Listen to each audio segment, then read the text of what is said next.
Hello and welcome to another video review. This is Convoy for PC, Mac, and Linux. This is described as a tactical roguelike-like by its developer Convoy Games, and it was actually released today as I'm recording this video, April 21st.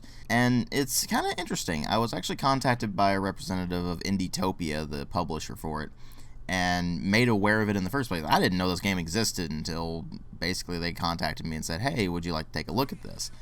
And so I said, sure. It looked interesting. It said it was inspired by FTL and Mad Max, and I certainly like Mad Max, and I certainly like FTL. So I figured I'd give it a shot. So let's go ahead and get right into it. Now, before I really get into the meat of the game, I do need to talk about the presentation. As you can see, the visuals are pixel art, and as you probably know by now, I am tired of seeing pixel art because we've just had it so much in indie games. Doesn't mean it's bad. In fact, the artwork here is pretty good. Everything's got quite a lot of detail to it, and the environments look rather nice, and there's actually quite a lot of special touches that they throw in, like, say, tracks as you're driving along and things like that. But I'm just so tired of seeing pixel art that it doesn't really do all that much for me. Your mileage may vary. That said, at least it is nice and colorful, and it certainly fits in pretty well with what's going on. As far as the sound design goes, it's pretty solid for the most part. You have some very nice sound effects with regards to weapons fire and such like that, where, for example, cannons actually sound pretty powerful, and so do missiles and things like that. So you've got some pretty nice battle effects going on, and the battle chatter, specifically when you're moving your units around, is certainly not cringeworthy or anything like that. There is one thing that drives me nuts about it, though, is when you go into a battle sequence, it will show a quick image of the faction that's attacking you, and it will play a very loud, kind of obnoxious radio blast where they'll say things like, "I'm gonna destroy you." And after a while, that does get a bit annoying, but again, your mileage may vary. You might find that a bit more charming than I do. I just found it kind of annoying. And then there's the music. It's a pretty good soundtrack, although I do think they could have gone a bit more in the direction of the kind of wasteland sound. Although they aren't really going for the sort of traditional wasteland stuff where you'll just hear a lot of guitar and very somber stuff. You do get a bit of that here and there, but mostly it's just this kind of electronic music. And again, it works pretty well for the game, but I do think they could have gone a bit more with that wastelandy vibe. But all in all, they did a very good job with the presentation. But obviously what really matter here are the story and the gameplay, although there's not really much to speak of in the way of story, since it is a roguelike-like and they aren't really heavy on storyline anyway. The basic premise is that you're part of the crew of the spaceship Mercury, which crash lands on the planet that you're on, this post-apocalyptic, almost Mad Max style setting, where three different factions, the Raiders, the Privateers, and the Torvac, are duking it out for supremacy of the planet. And in this horrible mess, you need to find various parts in order to fix your spaceship and get off the planet. Pretty simple premise, but it actually gets more interesting when you get into the gameplay. You see, you have all of these different objectives, and they're to find things like self-sealing bolts. And if you want, you can go straight for things like that. Or you can go around and explore. And this can be both a good and a bad thing, because you kind of have to strike a balance between exploring and actually going for your objectives. Because you have very limited resources. You have bolts, which are actually your currency in this game, sort of like scrap was in FTL. And you also have fuel, much like you were in FTL. The difference being, it gradually goes down over time as you're driving over the landscape, which is represented by a hex grid. So these very limited resources do dictate what you're able to do when you're able to do it.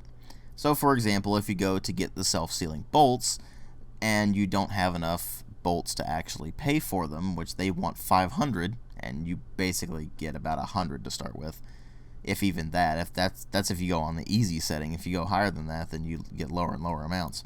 You also use bolts for buying things and for repairing your vehicles, by the way. So you're probably not going to have 500 bolts to just throw around. So they'll send you on a mission. And so you go on this mission, you go to a specific location, you most likely are going to have to fight your way out of it, and you come back, you get the bolts, you bring them back to your spaceship. All the while having to pay attention to what your vehicle health is, what your vehicle's armor is, and of course how much fuel you have. So there are situations that can become pretty tense, where you're down to the wire on fuel, and you're just barely within range of a camp, but can you get there in time to save your limping convoy from the raiders that are going to inevitably pop up and just annihilate you. And so there are calculated risks you have to take with not only that, but also the various places you can explore. You can wander around the map and find various radio signals, which are basically just random events. And these can be anything from just wandering across a person just stranded on the side of the road, to walking right into ambushes, to finding all sorts of really cool things. You name it, it might happen. And a lot of them are certainly references and throwbacks, so there's some charm to be had there if you find that thing charming, or you might just find it incredibly cheesy, and it may not do anything for you. That's really a very subjective thing. And admittedly, some of those references do come across as very cheesy rather than just charming. So it's kind of a balance they should have struck there, but sometimes they didn't quite get it. For example, Back to the Future references, not really the best thing to have in a post-apocalyptic Mad Max-inspired wasteland. Especially when, for example, a few minutes before that, you run into a random event where people are starving and they come after you because they don't have much of a choice if they want to eat. So, occasionally you do have moments where the immersion is broken like that, but by and large, they've done a pretty good job with it. And the events themselves are certainly solid enough that you'll want to keep coming back and seeing what new ones you get. And of course, like FTL, some of the events are really good, some of them are really bad, but some of them give you really great rewards in addition to being really bad. So there's kind of a trade-off there. Do you actually risk it and go for these random events in order to actually be able to get anything out of it, or do you just avoid them altogether and just hope that you don't run into enemies along the way? Now, you do also run into these random events when you're just driving around, even if you don't come across a signal. Just that the signal is usually a pretty significant event compared to the others. And occasionally you'll run into just enemies that spot you along the road and you can't get away from them, so you end up having to fight. This is where the combat system comes in. And the combat is certainly very different from something like FTL, because up to now you probably said, well, this sounds a lot like FTL. Yes, in a lot of ways. And they very much wear that on their sleeve. They are not ashamed to admit that they were heavily inspired by FTL. That's perfectly fine. They just went off and made it their own, mostly with the combat system, which is more tactical than what you would find in something like FTL. Now, in this particular case, your crew, so to speak, are actually vehicles. You have your MCV, which is the main vehicle you see just moving along in the center. You can't control that, but you can control any of the weapon systems that are placed on it. So, for example, you mount a leech drone on it, and it will run off to siphon health from enemy vehicles and give that back to the MCV. Or you can activate, say, a stun weapon, or you can activate another kind of drone that actually siphons health from the MCV, because the MCV has a lot of health, and it gives it to one of your other vehicles. So there's some depth there to fiddle around with what combinations are available, and just see what you can come up with that will actually work out in the long run. And then, of course, there's all of your side vehicles, which you actually can control. You can order them around to the various lanes, you can order them to attack various things, and the green outline you see is actually their range. So once a target is within range, they can open fire on it. And some of them actually don't have ranged weapons. There's actually raider vehicles that you can run into that don't have ranged weapons. They just ram things with, say, a buzzsaw or a chainsaw or something like that.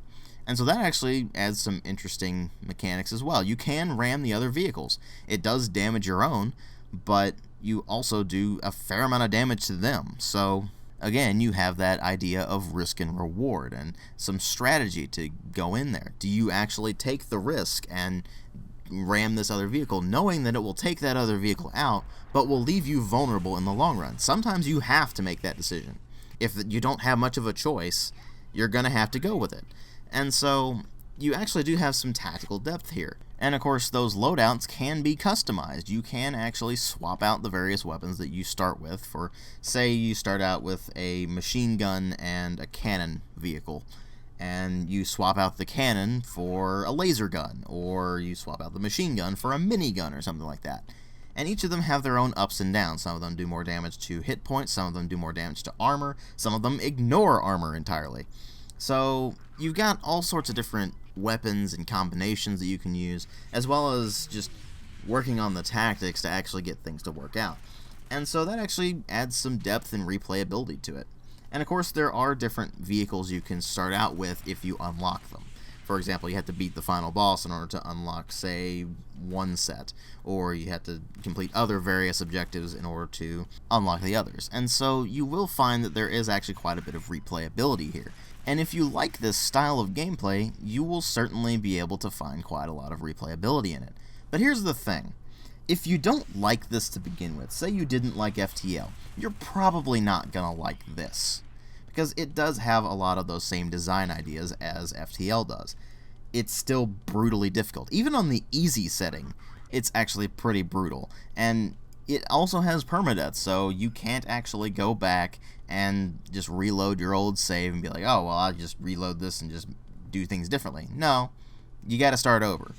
And so if you don't like that style of gameplay, if you don't like that roguelike inspired gameplay, you're not going to like Convoy. But if you did like FTL and you wanted more like that, or maybe something a bit different but is heavily inspired by it, you're definitely going to like Convoy. There is something to be had here. But again, it's just not for everyone. So ultimately, I'm giving it a 3.5 out of 5. It's a solid game, but again, not for everybody. Thanks for watching.